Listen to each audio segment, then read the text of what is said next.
Olá pessoal, tudo bem? Ao longo dessa semana postei para vocês aí algumas informações relacionadas ao nosso processo de envelhecimento e coloquei essa enquete aqui.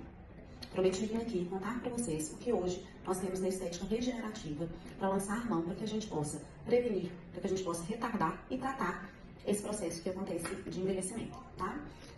Primeira coisa que eu quero falar com vocês é que é fundamental vocês passem pela avaliação de um profissional capacitado para que ele consiga entender qual é o processo real que você está passando do envelhecimento e qual é o melhor tratamento para você.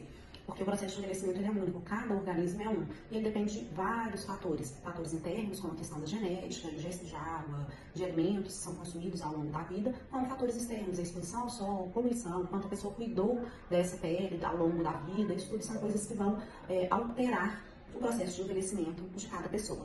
Dito isso, vamos para o caso 1. Caso 1 são pessoas que estão aí entre 30 e 40 anos, são pessoas que ainda não têm essa sensação, ou têm pouca sensação de um derretimento da face, e aí eu puxo até um pouquinho antes, 25 anos, são pessoas que devem fazer o tratamento preventivo. Por quê? A partir dos 25 anos, a gente começa já a ter a perda gradual da capacidade do organismo em produzir colágeno, e a gente vai perdendo essa questão da estruturação da pele. Fora isso, nessa etapa dos 30 anos, a gente já começa a sentir uma flacidez na face. Ela é muito percebida na região de pálpebra inferior, quando a gente começa a fazer a maquiagem, dá aquele craquelado, dá aquelas linhas, as linhas finas de expressão que dá aqui o pezinho de galinha.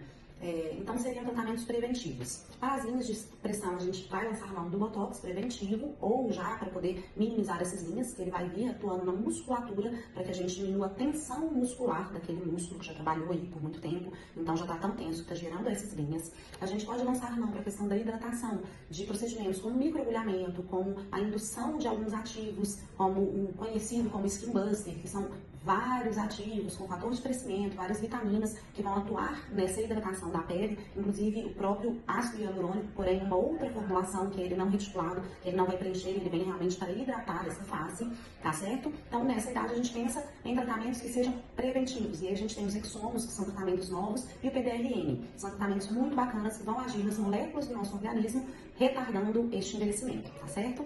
Vamos para o caso número 2. Caso número 2 são pessoas que já estão aí com 40, entre 40 e 50 anos, são pessoas que começam a ser mais visível a questão do derretimento da face. E isso acontece por conta da absorção dos coxinhos de gordura, que são essas gordurinhas estrategicamente colocadas no nosso rosto por Deus, e que elas vão sendo absorvidas e vão caindo, tanto pela questão da qualidade da pele, que permite, quanto realmente pela falta da quantidade da gordura. E aí o que a gente pode lançar mão? Além de tudo que eu falei para tratar a pele, a gente pode lançar mão dos bioestimuladores. Tanto os bioestimuladores, que a gente pensa eles injetáveis, então ele vai ter uma ação global, quanto os bioestimuladores em fios. E aí eles vão ter ação mais pontual onde são colocados. E tem também os fios que são de tração, que eles vão vir tracionando e reposicionando aquele tecido que já teve a queda, tá certo?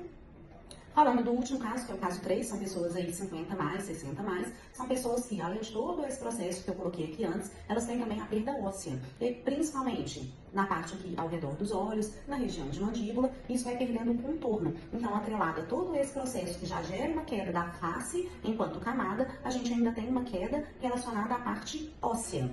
E o que nós podemos fazer, o que nós temos para lançar mão, são os preenchedores. Eles são colocados em pontos estratégicos que vão fazer a estruturação de todo esse tecido que vem por dentro. São preenchedores que têm uma densidade maior, que eles vão fazer o papel realmente, né, e imitar aquele osso, para que a gente tenha uma estruturação maior da pele. Falando de forma geral, são esses os procedimentos que eu gosto muito de indicar, de fazer, para que a gente possa atuar ao longo de todos esses processos que a gente tem aí ao longo da vida. Eu espero que vocês tenham gostado e vou compartilhar cada vez mais com vocês aqui informações a respeito disso, tá bom?